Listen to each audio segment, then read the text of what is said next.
can't remember as a kid like being into martial arts, to be honest. I was never like into actual martial arts. Wasn't even into boxing really. I was like a young kid. I always just played football and rugby. Football more than rugby. Wasn't really good at either of them. Wasn't that What position? Right wing. Right wing. Yeah, wasn't the best. Could play a bit, but wasn't that good. Wasn't that fast. It was pretty small. Yeah. But I could take an alright corner. But then like started playing rugby a little bit when I was about 14, and then obviously, as you know, at that age everyone gets massive. Everyone starts getting tall. So that didn't happen for me. So I just was getting clattered by all the big guys at rugby, which was no fun at all. Played scrum half. Played like not really scrum half. I played more fullback. Didn't play that much, to be honest. Only like season and a bit. Didn't really like it that much. And then I was always like into like, I used to go on the football and watch as well at Burnley. And it used to like all the hooligans and all them used to like fascinate me, because we'd go in the pub and they would all kind of be there, and I was just like, these guys are mad. These guys are a different breed. So it would fascinate me, and then like when Football Factory and Green Street and all those like them films come out, kind of got a bit obsessed with that for a bit. That was kind of like the same age I was stopping playing football. And then my mate at school, Jordan, his older brother used to fight as well. He used to train. He was doing MMA or? He was doing MMA, yeah. Jordan was my age, and he had fighting like, I forget what the show was called that he used to fight on. Gladiator or something. I swear it was like Doncaster Way or something. Cage Gladiators maybe. Don't know if that's right. But anyway, he would fight on it, and him and his older brother and Deck. Have you met Deck innit? Deck Williams. Yeah. Deck. No, Cage Rage was it? Nah, it wasn't Cage Rage. That was like London way, I think. That was down south. I swear it was like Doncaster Way or something. They used to fight on those shows. Obviously, Deck and that was fighting around then. But it was like very early days, and they used to train at the school that I went to in like the sports hall after school. Excuse me. So like when I think we just like left school, I must have been like 16, just turned 16 on it. Jordan started teaching like a class for just a group of our lads from our year, because we'd all gone different colleges and stuff like that. So to kind of stay in touch a little bit, and we was all mates anyway. We'd go train together. Did that. It was like a kind of like a semi kids class before the adults class started. Did that for probably a month. Did you enjoy it? Or did you just like being around other people? Yeah, I was like proper hard. I got pretty fat as well, because I stopped playing football for a couple of years. I put a lot of weight on. Yeah. I was I think it was about 83 kilos, like proper, pretty like podgy at the time. What were they teaching? Just straight up MMA? Or? Mainly jiu-jitsu. He mainly taught jiu-jitsu moves. From what I remember, obviously it's a while back, so like 13 years ago, 14 years ago. We used to teach jiu-jitsu mainly. I don't think we did any like, in that class I don't think we did any like proper hard sparring, but I might have. I can't fully remember, but I remember it being a big jump up when I went into the adults class, because then we did do hard sparring in that one. Did he increase the amount of time you went to training as well when he started going to the adults? Yeah, loads. So more than once a week now. He did once a week. I'm pretty sure Jordan just did once a week, and then I started going like probably 4 nights a week straight away. Like I said, did a month's training in that class, maybe a couple of months, and like the class kind of like just faded into the adults class. A few of the lads stopped on, not many of the lads stopped on. Jordan and me would go in the adults classes, and from there like weight was just started falling off me. And Deck like didn't mess about putting me into a fight at all, like put me in fast. But I was like, because I was like semi-athletic growing up, I'd always played sports and stuff, I kind of took to grappling pretty naturally. I could like shoot takedowns and managed to wrestle people down, maybe the rugby background. I was like... How many months was it into your training? What's that? When you started taking your first fight? 3 months or something. 3.5 months I think, something like that. But like I could just about grapple, but I hated sparring. Used to hate like boxing and kickboxing. Just couldn't handle like stuff flying at my head. I used to just flinch bad. I remember like one guy, Sean Williams. He was like much taller than me, and he'd do this like upwards jab. I was just dead shit. I couldn't move my head at all, and he'd just go boom, like just flick me in my head up, boom. Sent my glasses flying. I used to hate it, bro. I used to just be like, come on, let me just do body sparring. I don't want to do no headshot sparring. And they used to take the piss out of me for that. But I started to war when you get hit. Bro, I was like, I couldn't move my head at all, bro. It was horrible. but then when it came to like the grappling or even the MMA, like I could kind of just I think that's get a because you hold played of them. rugby before. I think so, yeah. Just shooting double legs, like, Yeah. but it's like double leg and a rugby tackle, it's pretty much the same thing, innit? So I could get them down, and like, because I was doing loads of wrestling all the time, just to try and work on that. Like, I got pretty fit pretty quick, so I could kind of out scramble people a little bit. I'm guessing in those days as well, people sparred quite a bit, didn't they? I'm pretty sure we sparred every session, yeah. Pretty much every session. I don't like. We would do like always do some sort of conditioning stuff at the start, loads of like bodyweight stuff, circuits and whatnot. Trying to fit everything in like an hour. Yeah. Every session, every technical session. work and the they were sparring. hard. They were so hard. Them sessions that Deck used to run, man, they were minging. Put you through it. Yeah, and I was like, I'd never done it before. I just remember just being on it in like a puddle in a mess at the end of the session, like not knowing what had happened to me. But were you enjoying it? Yeah. Because I started like realizing that I want that soft. You know, like I could kind of like. I could get through the sessions without breaking, you know, without like, you know what I mean. And I'd never been in a fight in my life growing up, like a actual fight. Saw a few fights, like obviously as a kid you see like especially when you start going out as a teenager and whatnot, people start getting in scraps. So I saw bits of it, and I remember just always being like shaky, made me proper nervous. Like never really like confrontation or out. So we just always avoid that kind of stuff and talk my way out of any sort of arguments that I got in before it got to that. I always remember thinking as a little kid, like if you see someone fighting, I remember thinking if that had been me, like if I needed to fight like with someone like that, I bet I'd try and hit them and miss and just fall over. Yeah. Which I'd never hit anybody, never thrown a punch. Yeah, so you just try to avoid all confrontation all the time. Pretty much, yeah. And I'm guessing when you had your first fight, because you were just not into fighting or violence or anything like that as a child, that must have been quite nerve-wracking. Definitely, more than like a way for the child who's almost comfortable in that environment, somewhat through street fighting or whatnot. I think so. I think the way I dealt with that was like I tried to just look at it as purely as a sport. Right. I never kind of get like in person. I tried early on to try and take all the personal nature of fighting out of it. I always remember I'd never look at no one in the eyes if it was fighting. Just stare at their chest, like never even acknowledge that they're like actually a person. Yeah. I think that made it feel a little bit easier to be in like a game in your head. So. I think so. Yeah, like a sport or a game. Yeah. And then, so yeah, but I remember the actual sparring sessions were well worse than my first fight, to be honest. Because like it was when I first fought with, I don't know if you like.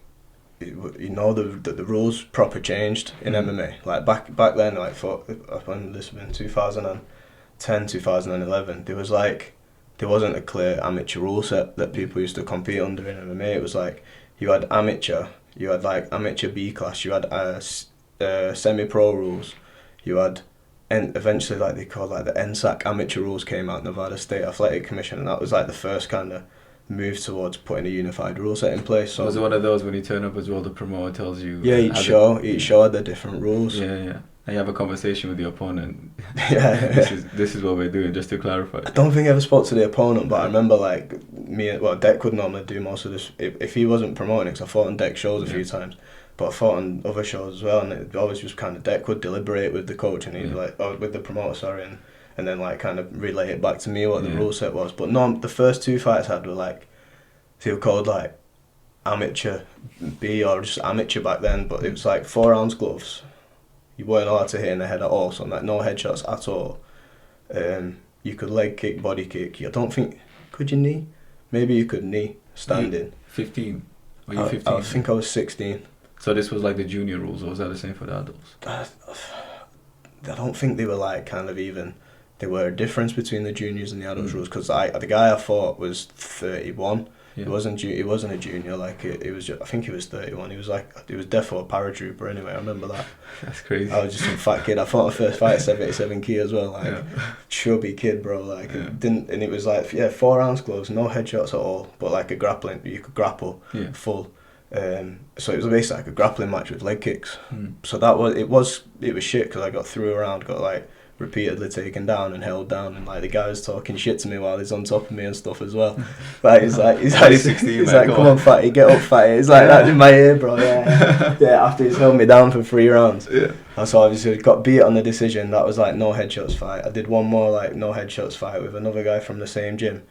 He could just kind of threw me around as well. But then as soon as I started fighting with headshots, which is weird because I didn't like stand up, Yeah. I then won like all the rest of my amateur, and they were called semi-pro rules then, when you could fight with headshot standing but not on the floor. Do you remember how many fights you've had in total as a junior? I think as a junior, I think just what do we class as junior, like when you were just before you hit 18. Two ones with no headshots, I think. And then you started to. Do you know how many amateur fights you've had? I fought two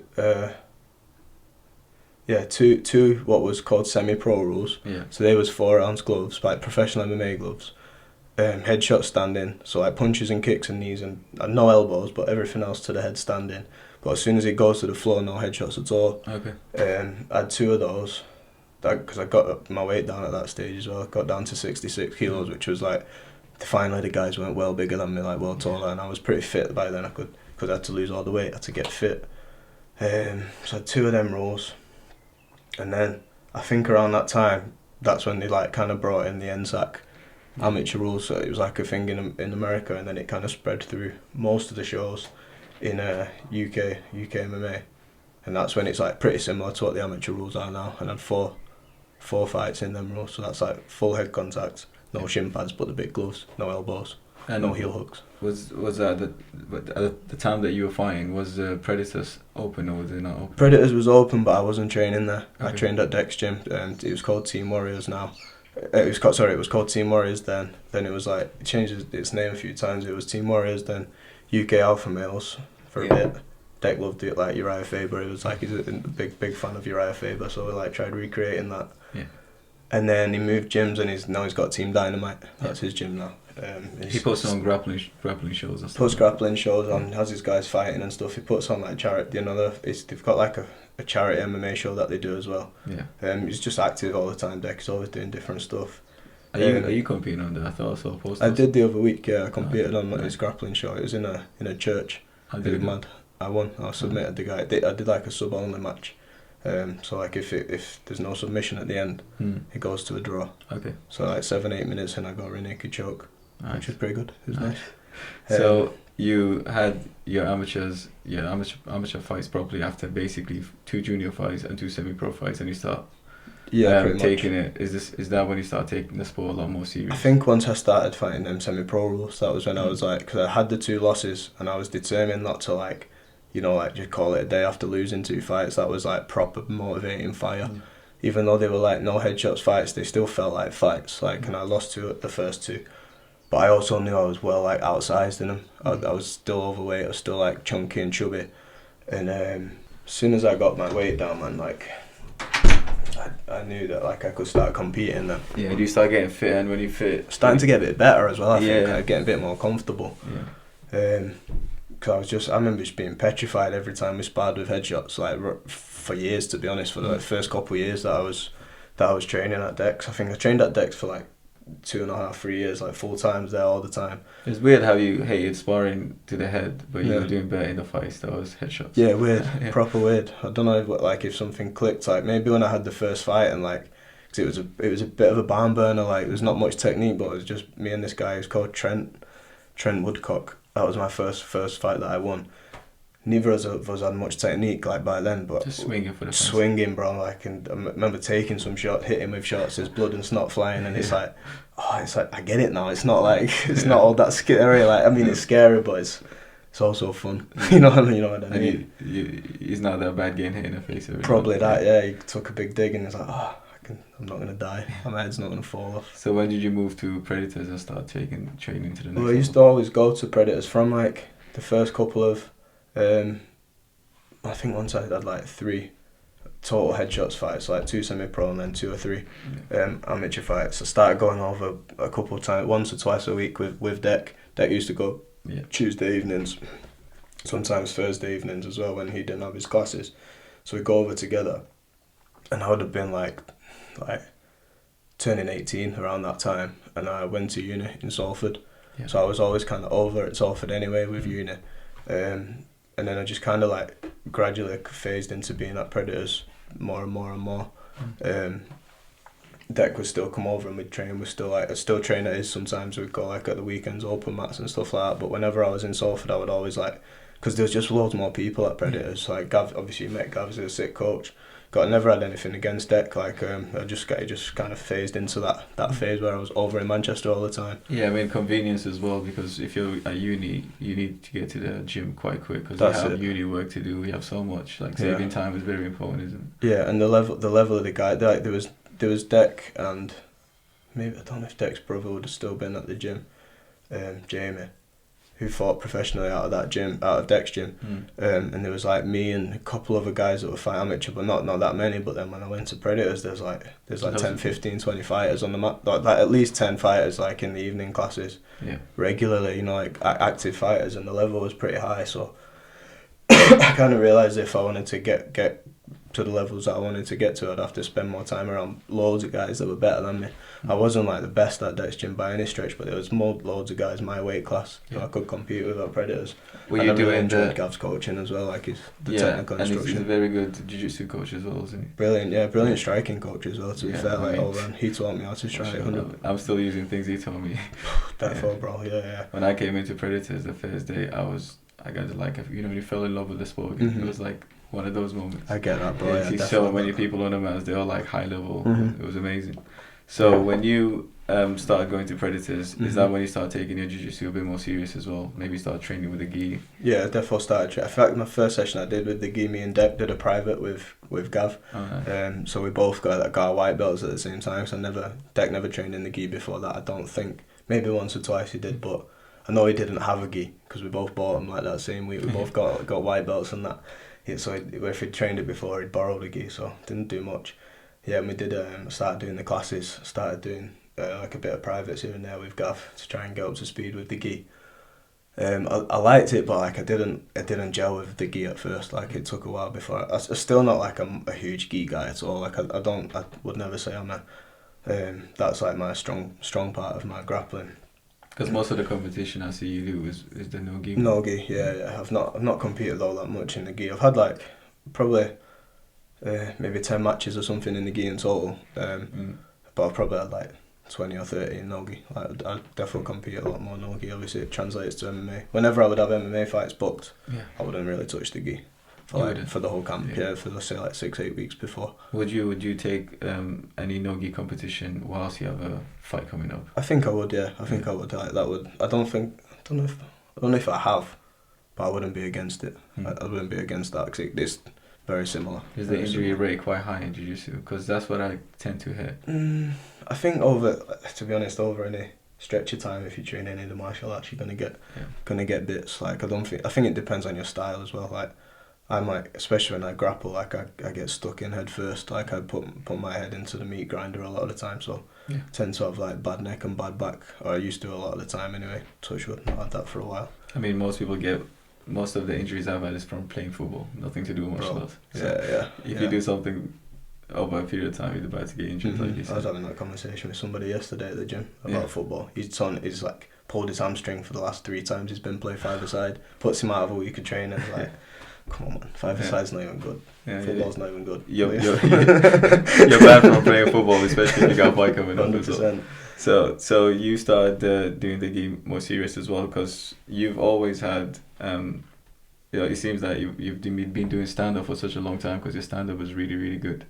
Did you start doing any sort of extra training just to focus on your striking as well? Because around your area there seems to be some really, really good Muay Thai and kickboxing gyms. There is, yeah. The main like bulk of my striking definitely came from Gav. Like Deck was a really good grappling coach back at he still is. Like, but when I was training there, like that whole gym was like very grappling heavy. Deck's very grappling heavy. Like he's still competing all the time now and doing jiu-jitsu himself, winning competitions and stuff. But like when we got to Gav, because Gav's like a big one on like old school boxing, like he's like a historian of like a scholar of boxing teaching, or a boxing. I didn't know he was into boxing like that. Bro, loves it. If you talk to him about like 70s, 80s, like Hagler Hearn's business, that's his neck of the woods, man. He loves it. Nice. So like I've started like I found a video like I think I found it a few months ago. Of like the first private that I ever did with Gav. I used to do a weekly private hitting the pads with him, and like you can just see I couldn't throw a punch at all. And I'd had like 6 fights at this point, like 6 like headshots fights, but my punching was like proper, very, very like beginnerish. And then I found a video from a couple months later after I'd done the pads with him, and it kind of looks not similar to what I am now, but like much a big jump up in in a short period of time. When I came to Predators and started doing the kickboxing classes as well, I noticed that the technique was very, very clean. Like everybody was sitting on the shots, they were landing with the knuckles, nice and long with the shots. It was very rare at that time. Maybe I just haven't been. At that time I didn't go to many MMA gyms, but the ones that I went to, the level of stand up was just not that high. Yeah. So when I went to Predators, I was surprised at how good it was. It's pretty textbook, innit? Like, especially the boxing and the boxing style that they have there. Like even the people who were not training for long, like sometimes I'd go on Saturdays and I'll spar with someone and they've not been there for long. You know, after I spar, you'll be a really good spar. And then I'm like, how long have you done it for? Oh, not long. A couple months, No, I haven't had a like, got an interclub coming up. Yeah, how do you jab like that? And some of the kids as well, like you could just tell they're very clean and technical. Yeah, especially them kids that are still at it now. The ones that was back then 4 or 5 years ago, there was kids. Now they're serious. Serious. I mean, I see them all. Savages. Yeah. And it seems like they live in the gym basically. Pretty much. Yeah, put the work in, you progress fast. Yeah, they're there all the time. So did you have any kickboxing fights or Thai boxing fights? Never. I've never fought kickboxing or Thai boxing. That surprises me. Bro, I've always wanted to. Like, I always wanted to early on, and I was actually matched up for one. I think it was a show. It was a show in Whitworth. It might have been Deck show, some show anyway, and it was I was matched up kickboxing rules, like K1 kickboxing. I don't think it was with shin pads. No, it wasn't with shin pads. And then like 2 weeks out, the guy pulled out and ended up getting rematched, but the only guy they could find would do boxing. So I fought boxing rules twice, like unlicensed boxing, white collar boxing, whatever you want to call it. I won both of them. I proper enjoyed it. I really enjoyed competing and just striking. Because you told me you did a bit of boxing as well when we spoke, so was there a gym next to your area that go as well to do a bit of boxing? With boxing, yeah. Was it all through like Gav as well? No, I used to drift around a couple boxing gyms in Rosendale back when I was living at my mum's. There was a few like there was a guy called Stuart who used to coach me like really early on. He had a gym like right underneath where Dex gym is. Oh, was it above? Yeah, underneath where Dex gym is right now. Yeah. There was a few good places you could get sparring and stuff. Like if you went into them, like same scripts. Like every session seemed to just be a spar at the end, like a nice heavy spar as well. So yeah, I used to get boxing training there, and I used to go to a few different like Thai coaches, do privates here and there whenever I could. A few guy in Salford called Mark Skier, used to hit the pads with him. Who else? He used to go over to Accrington as well. Do you know Ebo? Ian Lungson. I'm really bad with names. Okay, he's got. I don't know if his gym's still running now. He used to have a gym called Evolution Kickboxing in Accrington. Yes. And I used to go there. Me and Deck used to go there Friday nights, and do their sparring and like hit the pads with them a little bit. That was there was like proper like freestyle kickboxing and K1 like style, similar to yourself. That very like loads of movement, like lots of angles, lots of front kicks and tricky kicks and stuff. So that was like a real change of style. Yeah, I mean, Thai boxing back then. The footwork and stuff wasn't quite there like the kickboxers, but now it seems like the style is merging. Yeah, they're blending together. Yeah, it's going to a next level, and it's really good to see on both ends, like Thai boxing fights, kickboxing fights. I think MMA's had an influence on it as well. Like MMA influences Thai boxing just as much as it goes back and forth, doesn't it? 100%. Like you've seen especially when they fight him in the small gloves now in Thai. You've seen like a lot of the same techniques that are working in MMA, like the calf kick and stuff. Like you've seen people use it in straight kickboxing a lot more, I think, now. Yeah, for sure. And even like moving around here at angles, switching stands whilst you throw the jab, that type of stuff. Yeah, for sure. Because in MMA you have to be a lot more fluid. Because obviously I've never fought MMA, but I've sparred, and every time I sparred, whenever I got taken down, it was like game over. Like I used to love standing up. With the small gloves. But as soon as it was time to go, I was get me back up. Get this guy off me. And it just makes you feel a bit more free, because the boxing gloves, the big ones, you kind of have to keep it here. It's almost like if you do this, you almost like your face is protected. Yeah, it's pretty safe. Yeah, but in MMA, you kind of have to like move, and then you could grab hands and all that kind of elements to it. It opens up a lot of different opportunities, doesn't it? For sure, especially with body shots too, because it's difficult to block body shots with those small gloves. So, was at any point you started like enjoying the sport way more than obviously you did when you were younger? So you start getting into it more. So you start watching fights. Was there anybody that you looked up to, maybe on a local scene, or even just as a UFC fighter? Yeah, like, there's definitely a few big like role models at the time, especially like ones that in the UFC. It was like just when the UFC bought WEC out, so like all the lighter guys started coming through. Like Jose Aldo was my boy when I first started. I was a massive Aldo fan, who would like stay up all night, watch his fights and stuff. Like when he fought McGregor, I had everyone round to my house, my mum and dad's house at the time. I had everyone round saying, because everyone was on the McGregor hype train at this point, like these guys didn't even watch MMA. That must be the worst day for you.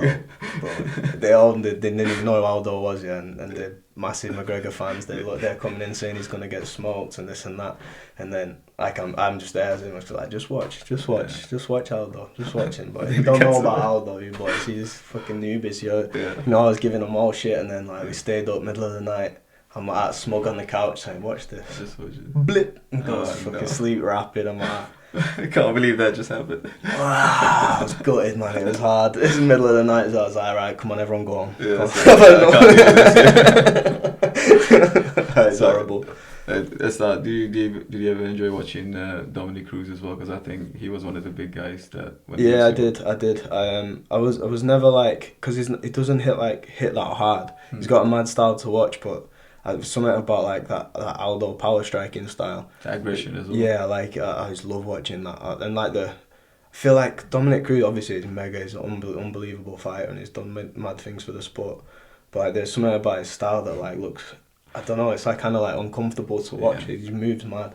Moves proper mad. He's sick. Don't get me wrong, he's sick, but like I love like, you know, like textbook technique. There's something about that. Like Anderson Silva, and obviously he's got a unique style, but when he hits, like he hits, you know, he puts people down. Yeah, like the Cruz's striking is very weird. Like weird, mate. It's sick, but it's very weird. Like sometimes he creates these angles with his head low, and he's coming over like he swings a hook from the hip. Yeah. I mean, it works for him, and it's I love watching him just because I love footwork. So I love watching him just continuously move. Yeah. But I get what you're saying about Aldo, because I think the first Aldo fight I watched was the one with Uriah Faber. Right. Okay. The chopper. And he just chopping his legs. And there was a couple of other UFC fights that I used to watch. I used to watch Faber as well. Right. That's the reason why I watched that fight, because I used to know Faber before Aldo. Yeah. And this kid is this next level. So he must have been choking everybody out. Yeah, everybody. And even till this day, he's still going hard, isn't he? I think so. Yeah. Is he retired? I don't know if he's retired. Well, he had that boxing fight. Uriah Faber did? Not Faber, sorry, Aldo. Aldo, right? Yeah. Oh, Aldo's still doing bits. Yeah. He's a madman.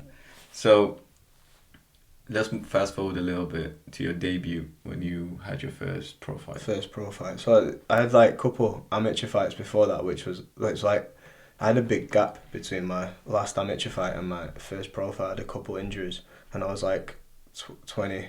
I was 20, yeah, and I kind of started going out a little bit. So I broke my thumb, and then I broke my hairline fracture in my shin. I got calf kicked, funnily enough. Got calf kicked off deck, and like I just went down. I was like, yo, what's going on there? And like it wouldn't go away. It didn't even bruise. It was mad, but my calf would proper hurt to touch. Went to a few doctors. They said like nothing was wrong with it, and I blagged them to give me an X-ray, and they're like, oh shit, yeah, you got a hairline fracture in your shin. So I was out for a bit with that, and then I had to wait a couple months. Came back, like I couldn't do any. Like, I couldn't even run on it. Like I couldn't bounce on it. Couldn't touch it. It was so sore, man. One of the most painful injuries I've had as well. And there was like nothing. It didn't look any different as well. It just looked like a leg. So I was like, everyone probably thought I was chatting shit. But then, so I finally like got back off that. I had to give it like a few months, and then I was wrestling with Avi. Remember Avi? You met Avi at Predators. Like obviously he was massive. He was like probably 90 kilos at the time, and I must have just like somehow managed to get him down. Probably just tripped him up somehow, like by being so much smaller than him. And he like landed on my thumb. Me and him both landed like on my thumb, and like my thumb got up, man. And it's like ping ping, like pointing out to the side. Yeah. So like that, they was both after my last amateur fight and before my first pro, and ended up like having to get a surgery on the thumb because the nurse set it in a cast. Pointing on a funny angle. So like 6 weeks later, you take the cast off. Bro, it's sticking out like that. So I had to get it re-broke and then I had to let that recover and all that stuff. So in that time whilst I was injured, I kind of got into going out, went to a few festivals, and I was going out like just like local, you know, pubs and clubs and whatnot. So I kind of got away from it for a year or two. Yeah. But then like I thought, why did the pro debut came about? I must have just like decided enough was enough. Got back into training properly. I was always kind of taking over in that time, but like ramped my training back up, got back fit, and then Gav said there was an opportunity fight on Budo, and but we couldn't really find no more amateur fights at that stage. It was becoming like I'd won six in a row, and I beat some good guys on the way as well. Were you bantamweight as well? It was featherweight at the same day weigh-in. Yeah. I beat Jack Cartwright and a few other good guys. Like it was actually 10 years ago this month when it happened. And then like I was struggling finding amateur fights. Had that time off. Then by the time we kind of got back training, and Gav started, like me, Gav and Deck were kind of looking around trying to find me fights. It was hard to get amateur matchups. So I ended up like taking a pro fight, and it was against this Norwegian guy, like it's called Jakob Grusgozek. I'd never heard of him or anything. I think he'd had like 2 or 3 fights at the time. I think he was 1-on-1 or 2-on-1 or something at the time. He'd fought that Mark Diakese, fights in the UFC. He'd fought him the weight class above a few months prior. So he took him like 3 rounds. I think he got stopped in the 3rd round off Mark. But obviously Mark went on to do good things. So it was like a pretty tough fight. Got in there. This is when I would really start working my striking as well. In between that last amateur fight and the pro fighters, when I was at Gav's quite a lot, when I was doing all the boxing training with Gav. So I was like kind of thinking in the pro fight, I'll maybe start displaying a little bit of striking. Because if you watch any of my amateur fights, they're all proper, just grappling heavy, just repeated takedowns. Like I kind of just won by out gritting people with wrestling and managing to get them down. And this guy, it turned out, this Norwegian Jakob, he turned out to be like the perfect opponent, to be honest. Like he was proper tough, wouldn't take a backward step, but he didn't throw that much, and he just kept coming forwards. So you could dance around him and hit him. You wanted to stand as well? I wanted to practice some stand-up, I wanted to show some stand-up, so after the first round, I dropped him in the first round. They actually stopped the round at 3 minutes, thinking they got the wires crossed. They thought it was still an amateur fight. I think it was the first pro fight of the night, and I just dropped him in the first with a head kick. And I was like, he just got back up, but he was wobbly, and he waved it off. And then the commentators were like, "Is that time? Is that seems quick?" And then they ended up like the ref put him there. He spoke to someone outside the cage, and they go, "Nah, there's 2 minutes left. We've messed up." So they're like, "Oh shit, go!" And they just say it again. So I did like a 2-minute round, and he managed to. He's obviously survived in that time, and then it's just. In between rounds, like when the round actually finished, I remember feeling proper confident. I was like, "Yo, this is mad!" Like, never been in a fight where I wanted to actually stay stood up. I was just thinking of ways to get him down the whole time. And you were enjoying it as well? I was enjoying it. Found my timing, found my range, and I think I landed like. Obviously, it was my first pro fight, so I definitely wanted to land some elbows. So the first round, I landed a knee, landed an elbow. I was like, "Yo, it's happening! This is sick! I'm gonna get some. I wanna finally get like the footage of what I've been working on in the gym in a live situation, because I've never ever been one for filming sparring, to be honest. I've never really seen what my sparring rounds look like from the outside. Filmed a few over the years, but not that many. So when I got the footage back of that fight after like however long it was, a week or two. Was watching it back, I was like, I can actually move standing. I don't look out of place there, and the commentators were proper like flattering of it as well. To be fair, they like blew a load of smoke on my ass during the fight. So I was only 21. I'm listening to that. I'm like, fuck it, I'm a striker now. I'm not doing no takedowns no more. That's what it changed. Man. So you're obviously buzzing after that first performance. Yeah. And how long did it take you to take the second fight? Good question. Who did I fight next? I can't remember who I fought in my second fight. I think it might have been Reece Street, like a well-known journeyman. I was matched against. He bites on the gum shield and just comes to bed. He comes forward for about a minute, and if that doesn't work, he'll go down. Don't get me wrong. He's had some sick wins. He's knocked a few kids out as well. He's knocked a few good guys out. Yeah. Proper aggressive, and I knew he was going to wheel kick me as soon as he came out. I was like, get away. I was matched up against another foreign guy, for a few weeks that pulled out, and it was left like short notice replacement. Ended up like I say, that was probably my most nervous I've been before a fight, to be honest. Like fighting Reese, because obviously the consequences of getting beat off somebody who's like not known to be beating the top guys is it's not ideal, is it? You get beat off somebody who you're kind of supposed to beat. Proper nervous going out. I really didn't enjoy the lead up, the couple of weeks leading up to that. I knew he was going to try and do some madness at the first. He always either comes out and just swings bombs or throws spinning wheel kicks, and so there's like, imagine you get a wheel kicked like in that kind of situation. It's not ideal. Luckily, read the wheel kick, got out of the way of it. I think he threw like some mad teep after that. I just caught it, took him down, mounted him. Took him down off instincts as well, mounted him through an elbow or two, and he tapped pretty quick, so it's pretty underwhelming performance, but I was glad to see the back of it, to be honest. It was I would never I would never underestimate like someone fighting a journeyman, because it was part of the sport, and it happens it kind of has to happen for shows to go ahead, especially in that. It'll deal with a lot of pressure as well. Loads of pressure. Yeah, it's supposed to be this guy.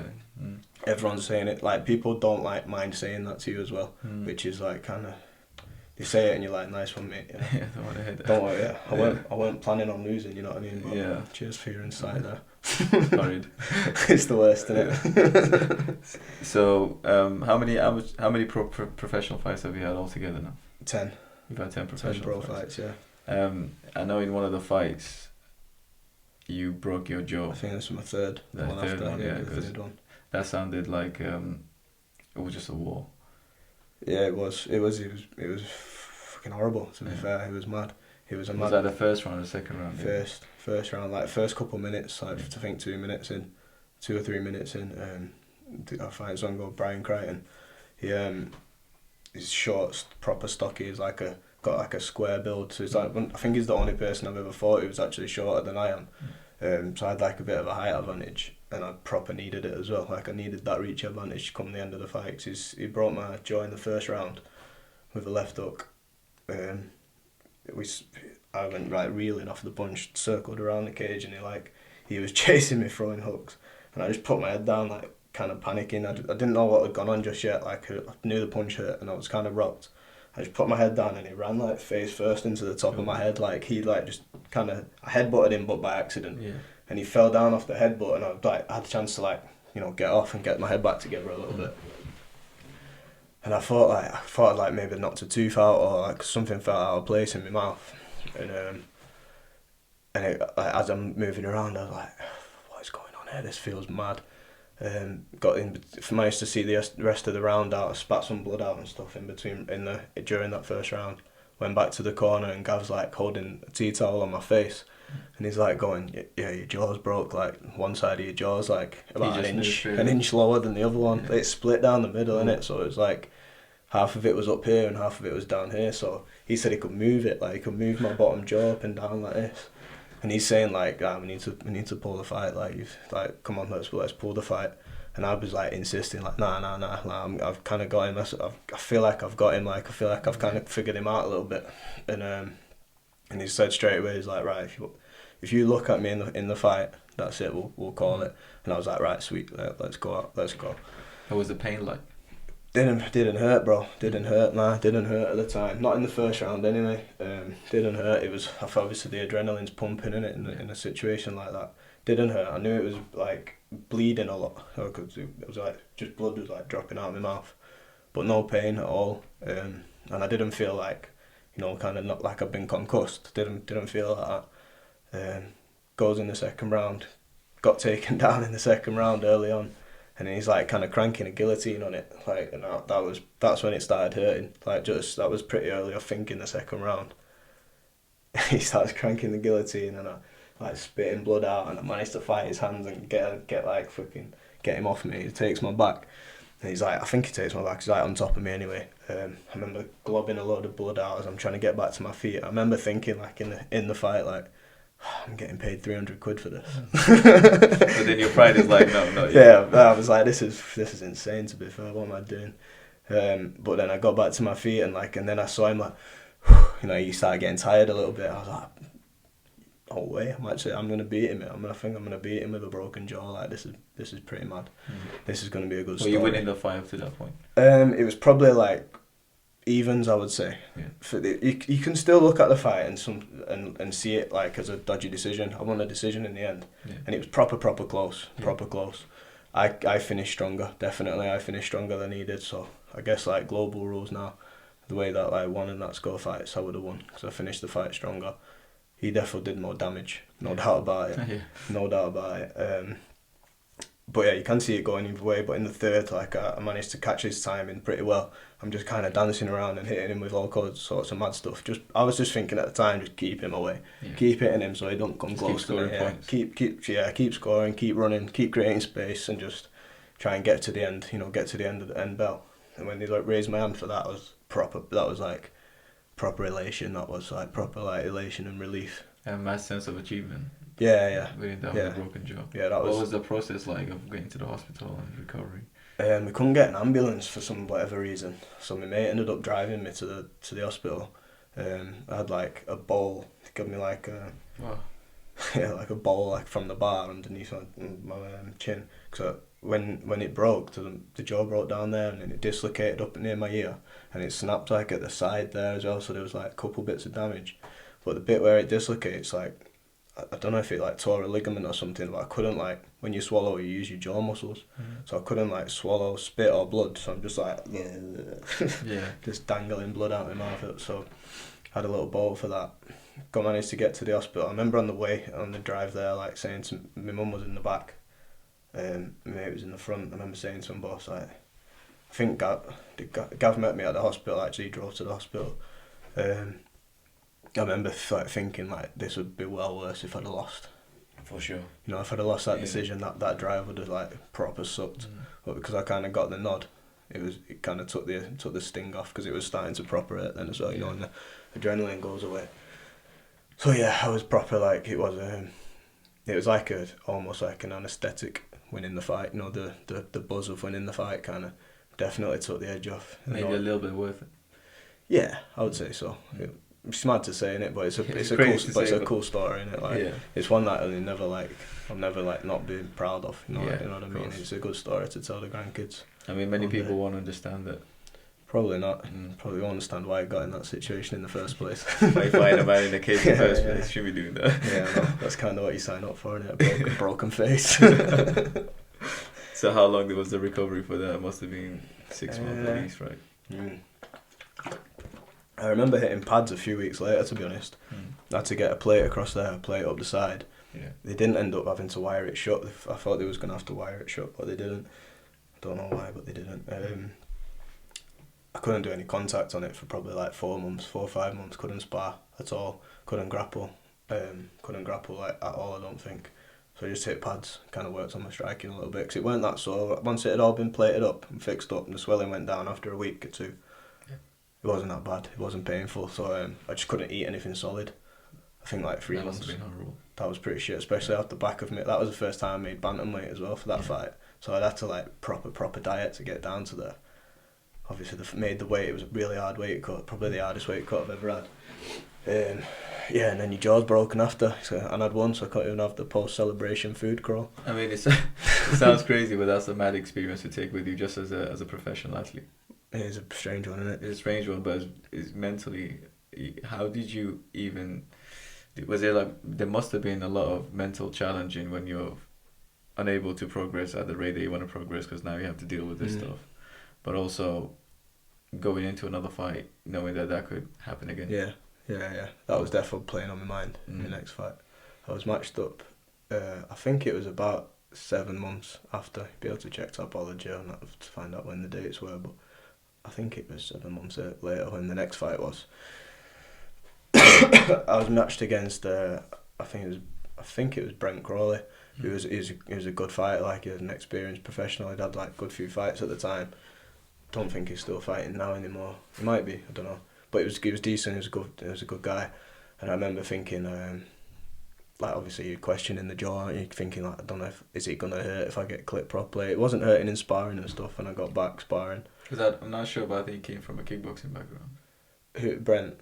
Because I know he's fought kickboxing before. Maybe he has. Maybe he is a long time ago. He's a good striker. Yeah, he was a good striker. He had he was pretty well rounded. I think he'd fought on Cage Warriors at that time as well, like already. So he's got that kind of level. He was a good guy, and Deck had fought him, so I was aware of him. I watched him for Deck's fights when Deck fought him, I should say. So I knew he was good, and I was just kind of obviously questioning how I would react in the thing. I didn't know if I was going to get like a bit gun shy. I remember when I was sparring, I was like, flinching a lot and kind of trying to stay out of the way of people. You don't want that shit to happen again in sparring. Nah, yeah, you just don't have the faith in it until you've been hit full clip. Like, that your sparring partners all know what's gone on. So I was thinking, like, I'm thinking deep into it. I'm like, are they even like trying to hit me here because they know what I've just come back from? I don't know if they're giving me the proper rounds. I was winning rounds, and I'm like, yeah, but is he just letting me win here? Like, because he don't want to hit my jaw. But God knows you don't know. It's the psychology of a fighter in fight camps. It's a long one, isn't it? I don't think you'll ever get to the bottom of that. But top and bottom of it is, I think he ended up pulling out of that fight for an injury, and I ended up getting matched again with a guy who apparently had 2 kickboxing fights in Romania. I couldn't find them online. You find all these international guys by then. Yeah, just all these guys that just flew over. Yeah. But he turned out again. He just in the first round, I threw a leg kick and he kind of put his hand down to block a leg kick. I kick him in the leg and he waved the fight off because he had a sore hand. So I was like, I proper wanted to test the chin and see where it was at, and it just didn't happen. Like, it was a bit of a disappointing, like, anticlimactic answer to the question I was looking for, kind of thing. Had a little bit of a tantrum in the cage after. I was like, kind of emotions was running high. I threw my gum shield. I was like, because maybe not just one. That must have been weird for the audience. Yeah, probably, yeah. But you've been through this mental challenge, and you've gone through all this training, and now you're finally here. You just want to get it over and done with. But I wanted to test it though. I wanted to fight. I remember saying it, like, I did a little interview before, and I wanted to get hit on the chin by someone trying to take my chin off, just to see if it's there, see if it can handle it, just to kind of settle any doubts. You made it to the fight, you might as well get it tested. That's it, yeah. That's what you sign up for, isn't it? You don't sign up to beat anyone like in a couple of seconds, like, especially by not really doing much as well. Like, if you're gonna beat someone quick, you want to sleep them, don't you? Especially early on in your career, because you want that experience, don't you? 100%. So you had 10 professional fights. When did you sign to Cage Warriors? Because I think you had one fight on Cage Warriors, and then you went back to FCC. Yeah. And then you went back to Cage Warriors, right? Yeah, that's exactly what happened. Couple fights after that one I was just telling you about. I think I'd had 6 fights at the time. Five. Yeah, I must have. Don't know, 5 fights I think. 5 or 6 fights, and I actually had a manager at that time. He was just like. He had like a sports agency company, but he didn't deal with any other fighters, I don't think, maybe a boxer or two. And he was a friend of, like, he's still a friend now. He was one of my original training partners at Dex Gym. He was a good friend of his, so he kind of put us in contact, and I think he made like a little promo pack for me and stuff like that, and sent it to Cage Warriors. Arranged like a meeting, or a phone meeting with Ian at Cage Warriors. He was called Rick. Arranged a meeting with him, sorted it out, and managed. He did me a solid, to be fair. Like, he got me a 5 fight contract with Cage Warriors. Just off the bat, straight away. Yeah, coming off a loss as well. I'd had my first pro loss just before that, so I'm pretty sure the way it was, I spoke to Ian before this fight that I ended up losing, like, saying, like, he's gonna win this fight and then we'll sign him. Like, I would have been 6-0, 5-0, I believe, at the time. I'd won 6 amateur fights before that, so like 10-fight win streak. Yeah. I've lasting back a few years. It was looking good, and fight on a show called Tanko in Manchester against an Irish guy, and ended up losing it. And I was winning the fight really well, as I was doing really well. Probably my best performance right up until I lost it. So dropped him with a really nice like 1-2. Is that the one where he's threw a spinning back fist? That's the one, bro. Yeah. Threw a spinning back fist and ended up getting choked out and going from like 0 to 0 like real quick. Lesson learned there. Yeah, big lesson learned, man. Don't throw spinning shit. That was the lesson I took from that. So then you went back to FCC. Am I saying that right? No, I fought on Cage Warriors after the loss. Oh, okay. So I fought on Cage Warriors. I tell a lie. One time after that first loss, I fought one more time on FCC, I won a third round TKO against another Irish guy, and then I went and fought in Cage Warriors. Was that the left hook? No. It was like a longer fight. That left hook was in the first round. That was what more recent. Yeah. This one, it went 3 rounds. There's a guy called Dylan Sheehan who runs a gym in Ireland now. Bit of like it was a decent fight. So I had some good moments. Had to just kind of win the rounds. I managed to get good positions. Did all right on the feet. Didn't get hit with much. And then eventually he kind of got real tired, and I managed to finish him on the ground just with punches on the floor. Then I signed with Cage Warriors after that fight actually. So maybe that was the fight that the manager was telling him about. Anyway, ended up fighting on Cage Warriors in 2017.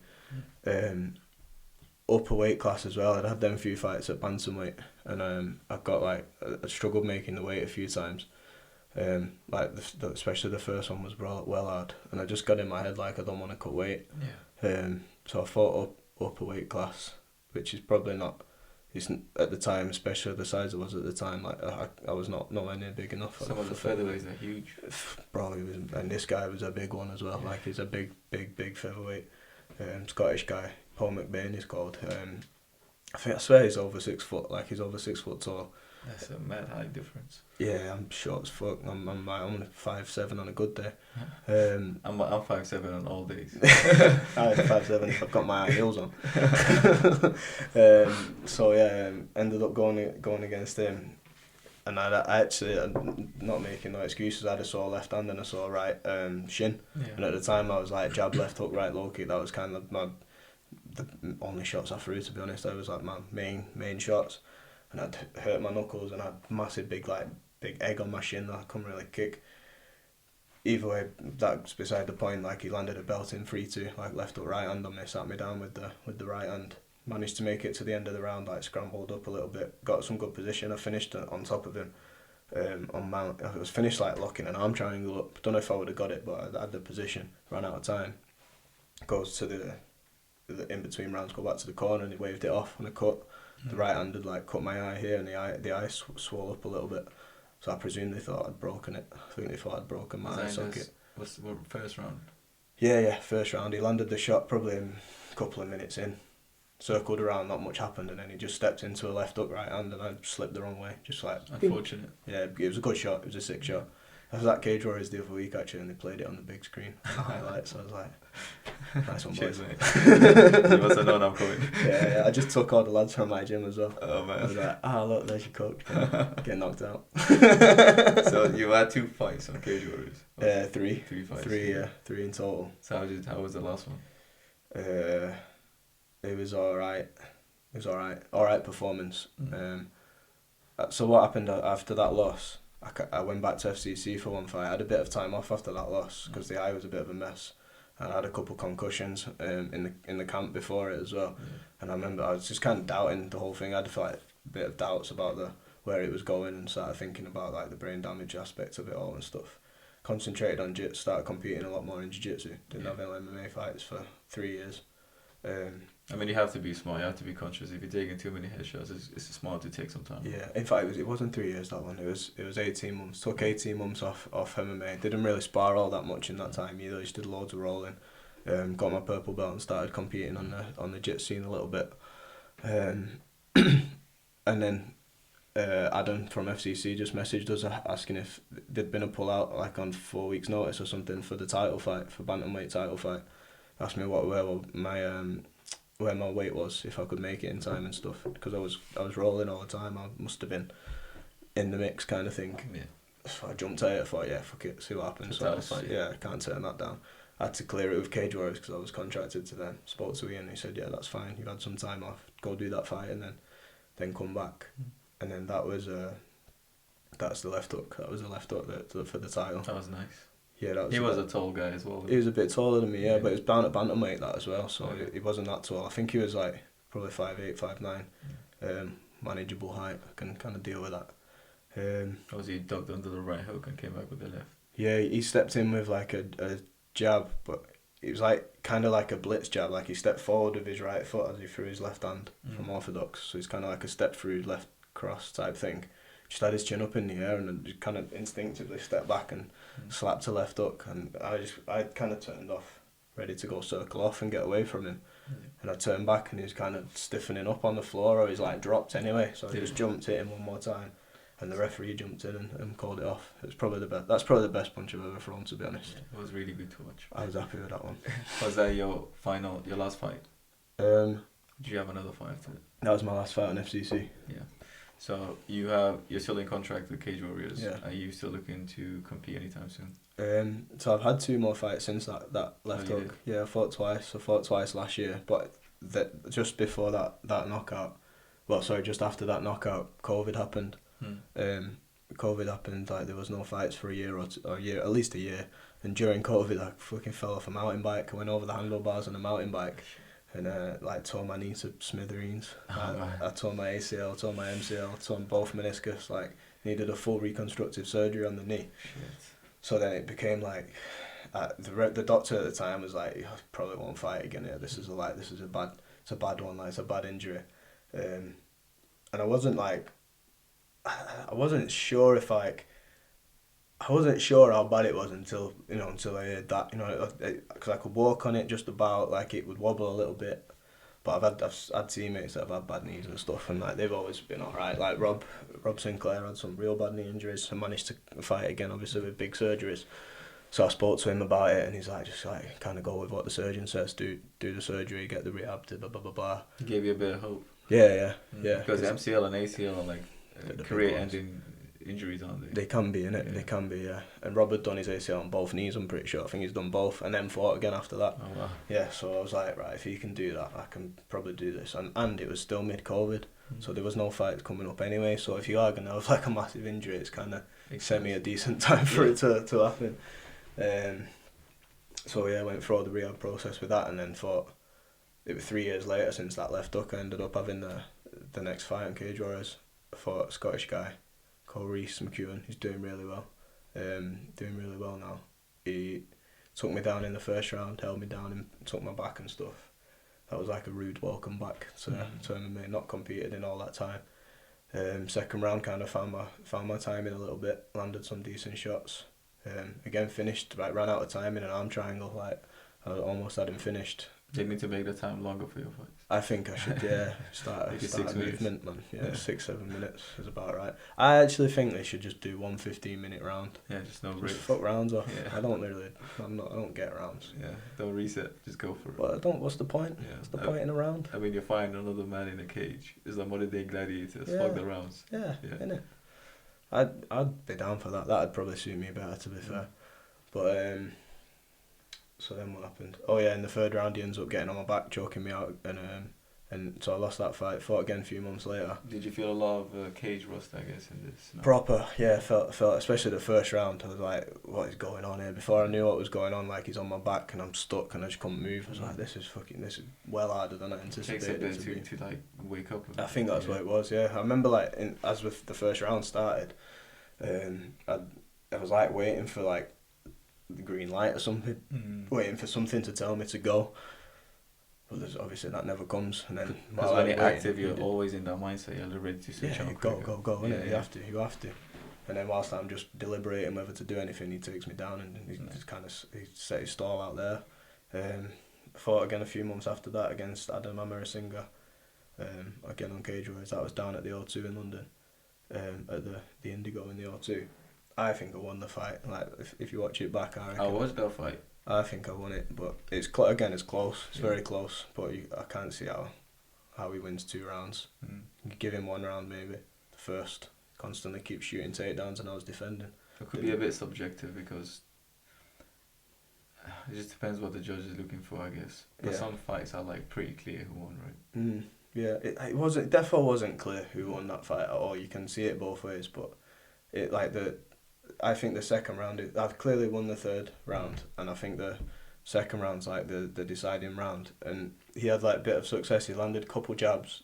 He managed to get me down. He failed in the first round to take me down. He must have shot like 12 takedowns or something. I was just defending in the first, and then in the second he got me down for a bit.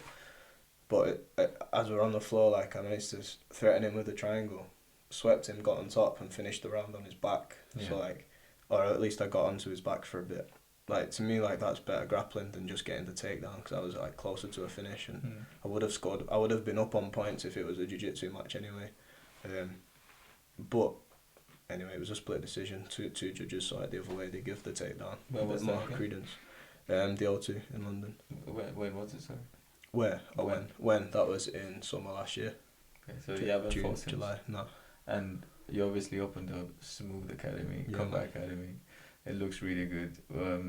It feels like you did it quite fast, but it was like plans. That was plans for a while. Like, and it's been in the back of my head. Like I must have spoke to Gav about it the first time. Like before I fought on FCC that time. So it's like 4 or 5 years ago. I first mentioned probably 4 years ago.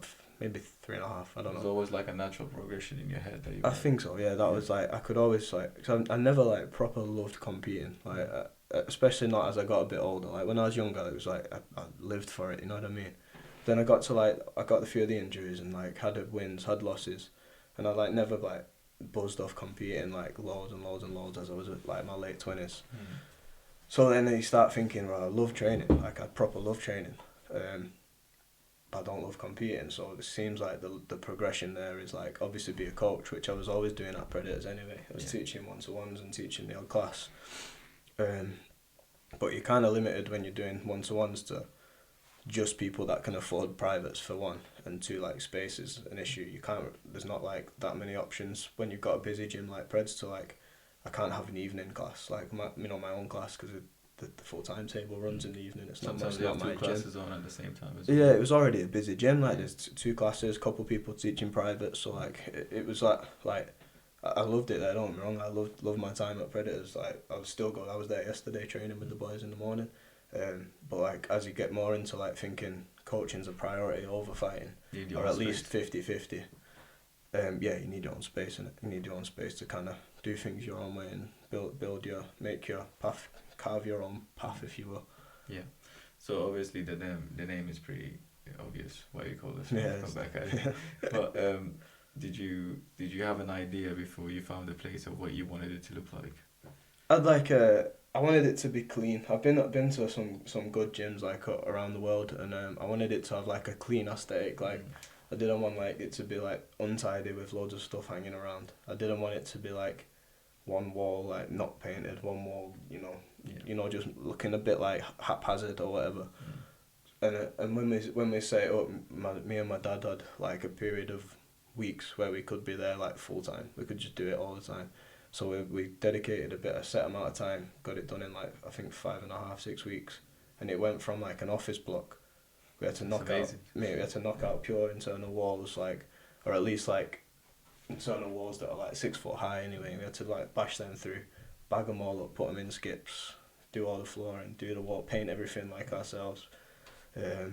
Get the mats in. Get the flooring in. We got like a little gym room in the back. Had to lay the artificial grass and all that business. I had to get like favours off mates who were like tradesmen. You know, I swapped my mate Damo. I swapped him 12-month membership to do us like I think it's a lifetime membership actually. Fuck it is now. To do all the plumbing work. So he put us a shower in, he put some toilets in, put some sinks in and stuff like that. So managed to save a few quid on that and get stuff done fast as well. It's a very good trade. Yeah, I think it's fair. Nice to have a training from Sam. Yeah, innit? Right, yeah, he loves it as well, to be fair. He's making good use of it and he's getting good. Yeah, man. So, yeah, with the help of everyone that I had around me, like, I had boys from Predators come down and help paint, I had my boys, a few mates from home come down and help paint and get stuck in where they could. And my dad was a massive help. Like, my dad put some money into it to get it off the ground as well. He was there, hands on every day, helping me paint. Bad back, but he's lugging rubbish around and all that. And well, he must have been super proud when it was. He was. He still is. Like he's proud of the way it's going. And so it is meant to have that kind of support network and get things looking the way I kind of envisioned it. Yeah. So far you're on a track of the way to make it what you want it to look like, say 10 years from now. It seems that every time I see your videos and pictures, the classes are growing, you gain more and more members. But one thing I really liked and noticed is that you give free classes to the youth, don't you? To teenagers. Was that like once a week? Just twice a week. How twice a week? Is that, do you get many people turn up to that? It's hit and miss, you know. It's mad. Like, I to be honest, I don't like when I first opened, I was advertising. I ran some paid adverts to get like a free class off the ground for the kids in the area. Because the area where my gym is, Bury, like I grew up, say, 20 minutes north, and then I lived in Manchester for the last, say, 5-6 years, 5 years, 20 minutes south. So like I've not got like that big of an actual network in Bury itself. Yeah. And I wanted to be in an area where I could kind of catch the people that I know from both them areas. They could both come in and train. Yeah, and the plus like the rent there is like well more reasonable than it would be in the city centre. Like there's in Bury, like you can get like a space that's probably twice the size you can get, you know, for the same price in the city centre. So it makes sense financially as well. Yeah. So when we got that first off the ground, it picked up pretty quick. We had like 20-25 kids turning up. And now like we've got like a core group of them that have stuck on. Say like 10, I would say like 10 to 12 of them that are stick on. They get there twice a week, every week. Nice. They're getting pretty good as well. They're improving all the time. And then we get the odd people that come and join and drift in and drift out. But like I just wanted to do something for the area. That's what I was saying. Like I wanted to do something for the area that kind of gets me in like the good graces of the people of the community. Do something for that local community. Give something back to it as well. Yeah, or give something just in the first place, because I've never like I don't have much connection to Bury itself. But I think if you could do something for like people's kids and help people's kids like get on if they're kind of going off the rails a little bit, give them something to focus on or whatever. Is there any of them that's looking to compete? Because I know you have a couple of guys going out soon. Yeah, we've got a few. I've had one of the young lads. In fact, two of the young lads have done interclubs from that free class. They'll probably, one of them, Jamie, is like he's really good. He's trained at other gyms before, Thai boxing gyms and bits of MMA gyms here and there. He's really good. He's only 15, but I can see him like he actually he came down to the England Mixed Martial Arts Association training days, and he was like well in the mix there. Unfortunately his dad's getting married the same weekend when the tournament is, so he can't make it to the tournament, but he would have been in the team.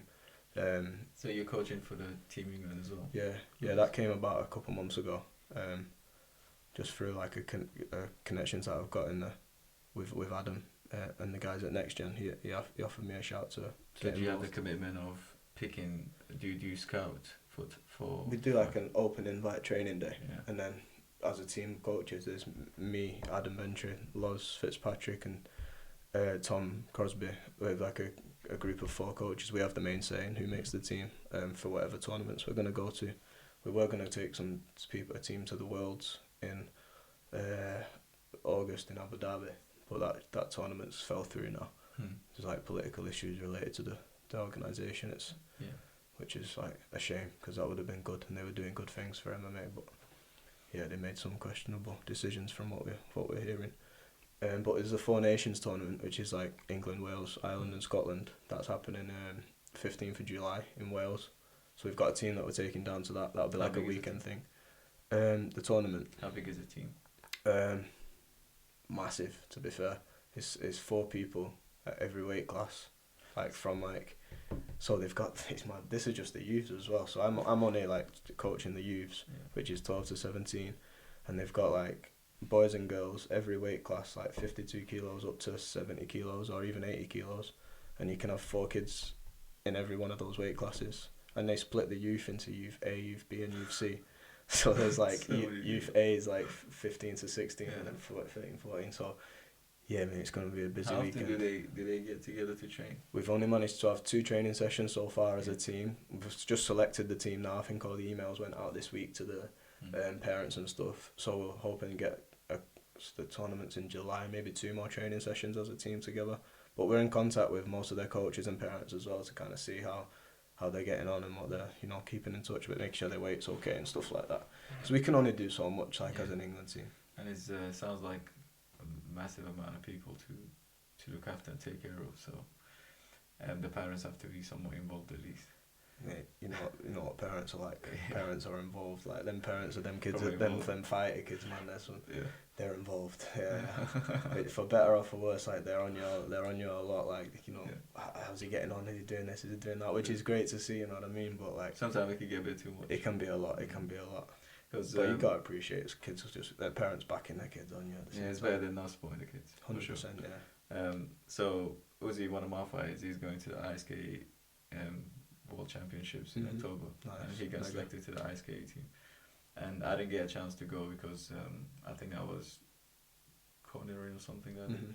But we're going to Germany in October, so that should be a mad experience. Yeah, he said that when he went in there, they do a combat academy in, I think it's in Barnsley. I don't know if you heard of Mick Crossland. I've heard of him. I've got him on Facebook. I don't know how I've got him there. He's quite a good coach, and he's experienced. I think he's one of the organisers. So we're looking to go in October, and it's pretty much the same thing. They do meet up like once every month, every 2 weeks if they can, but it's like a massive amount of people. Yeah, I think we had 70 kids. No, we had 59, I think, or 56 on the second training day. Like we did it at Predators as well, so it was like you've been Predators, like 50 people. I saw the picture. There was a lot. It was mad. Yeah, huge, yeah. Predators. Gav's like kind of reshuffled how Predators is laid out now. It's got like a cage wall across the back, and then the two matted walls at each side. And we was doing wall work with the kids, and there wasn't a gap around the whole room. Like there's like 30 pairs of kids like lined up. It's mad. The level as well, the kids these days it's mad. It's insane. Oh, it's insane, bro. Because these kids they've been like, they're like as old as I've been training pretty much. And like I think like my generation of kind of people fighting, maybe not, maybe people a bit older than me was like the first people that started training like MMA. You know, it was like there was only before that there was people doing like individual martial arts, you know, and kind of trying to blend them together a little bit. But I don't think there was like many people much older than like myself who just purely trained MMA on their first time doing combat sports. Like that was my first ever session, was an MMA session. But these kids, they've been like doing that since they were 2, like just MMA. Like it's mad to think of it. Because their dads are fighters, their dads have gyms and stuff like that. So I remember those days where there wasn't many like MMA shows about, and fighting MMA was kind of like, whoa, cage fight. This is a cage fight. That was my thought when I was at school with Jordan. I was like, what, you're 14? What do you mean you got him fighting in cages? Yeah, you know what I mean? Lunatic. Now it's mad, it just is established as a well-respected sport. Yeah, it's like a football match, isn't it? Yeah, basically. That BMF show, I forget where it is, I think. Is it Yorkshire? Is BMF in Yorkshire? Yeah, they do a Barnsley Metrodome, I think. I think that's what it is, yeah, that's it. Conor Halliday runs it. Yeah, Conor runs it, yeah, that's it. I think they had 44 kids fights. Crazy. On a show. Kids fights, all kids. That's nuts. Yeah, because what he does is he has a weekend. He does one of the adults on a Saturday, I think, and there's the weekend. And the Sunday, the kids, yeah. Back-to-back shows. Yeah. Law's one of the coaches on the team, on the England team, said he got there for like 9:30 in the morning, didn't leave till like 11:30 at night. He was cornering all day, like first, second, 17th, 18th, and then 43rd and 44th or something like that. I mean, they're the future of the sport, so you gotta give them time, right? Got it, innit? Yeah, got it. Sure. So is there anybody in your own gym that's really standing out, that's looking to compete? Yeah, man, it's mad. Like we've got like a solid bunch of guys that are they're all super keen. They're there like 3, 4, 5 times a week. They're all like, they've got that friendly like lad banter going on where they're all like kind of egging each other on. Yeah. But they're all like, we've got a group chat and they're all like, who's inspiring tonight, who's on smoke, who's feeling it today, all that kind of stuff. A big friendly competition. Yeah, man, and it's like they're all like young 20s lads, like late teens, early 20s, and they're just like they're all coming on like rapid, because that environment just breeds like it just breeds progression, doesn't it? People want to keep climbing the ranks in the gym, or at least competing with the guys who they first started against.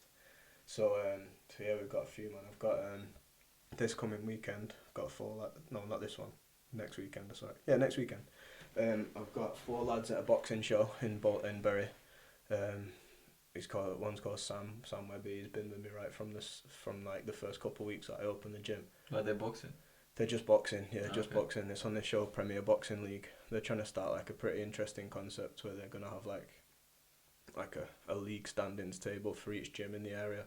Right. So over a series of shows, like there's basically every fighter you put on can score you points for the gym, and there's prizes towards the end of the season. Yeah, just to give it like a different spin, I think, rather than just random fights. It makes it seem more like a team. That's it. Yeah. I think it definitely like will push people towards wanting to get out more to represent the gym as well. I don't know if there's for like 3 points in it, and I think there's like cash prizes for the gym at the end, like pretty big cash prizes. So obviously I wouldn't keep all that for myself. I'd do something for the team, innit? We'll take them away or something. It all goes back to the team at the end of the race. That's it. Either we'll upgrade the gym or we'll do something as a team. Something would happen. It's not just going in my pocket. So so yeah, we've got their like the first show that we're a part of anyway. Next Saturday, got a lad Sam will be on there. He's just had a change of opponent. He's like a light heavyweight, I think, or don't know if he classes as heavyweight in boxing. To be fair, he's a big lad anyway. He's gonna do really well. Got a lad Ron Hill. He's been with me probably 3 months now. He's already had like an amateur, like a charity MMA fight. He jumped in like last minute as a late replacement. It was like Deck asked me if I had anyone and like mentioned it to Ron, because you know you get some guys and you're just like game boys. You just know they'll be all right. You know, one of them. If it's time to scrap, they'll be fine. Yeah, so I put him in, and it turned out he was fine. He just smoked some guy in the first round, which was nice. So he's boxing again next weekend. Got a young lad called Harley. He just turned 18 actually. Massive potential as Harley. Like, he's there all the time. Athletic kid, got a similar background to myself. I think like rugby and football background. Just like got into kickboxing early this year or late last year or something like that. So I've not been training that long. But he's game as well. Yeah. He's like always talking mad shit to me. To be fair, he's just always saying he's coming for me or jump on me from behind and stuff like that. So he's fighting. And then another one I've cut from a similar cloth, Kai. Kai's another one always. Like he's trained for a bit longer, I would say, a couple of years. Done a fair bit of Thai boxing training. Not really competed. I don't think he's competed at all. But yeah, just game boys that are like skillful. They're developing all the time. Nice. And they've got good attitude towards it all. What do you think your greatest strength is as a coach? I think maybe like being relatable to the lads. Like, I think they're all like I can kind of see myself in them all at some stage of like when I was first starting out, because I've not got anyone other than like a couple lads that have come from other gyms just for the bits of like, got some good Thai boxers that come just for some grappling training, and then they've started jumping in the sparring as well. Yeah. Not so much them guys. I'm thinking more the guys like who have started pretty much brand new. Like, I can kind of see them like they're dipping their toe in, and then they're like getting a feel for it, and they're like, shouldn't I, like, is this for me? Just playing with the idea. Yeah, playing with the idea, and then they start like have a few good sessions, or they like have a hard session, like a tough session, and they get through it all right, and they're like, oh yeah, love it, and and I can kind of relate to that big time. And a lot of them, like, again, they're not like, they've got some that are like natural fighters. Some people just proper aren't. They're just not that way inclined at all. No. And I can like I relate to both. I think I had like athletic background, but I was never like a fighting person. Like, I was never like a fighting kid. So like, I don't know. Do you know what I'm trying to say? Like, I feel like I can bring both of them guys together on the same mat.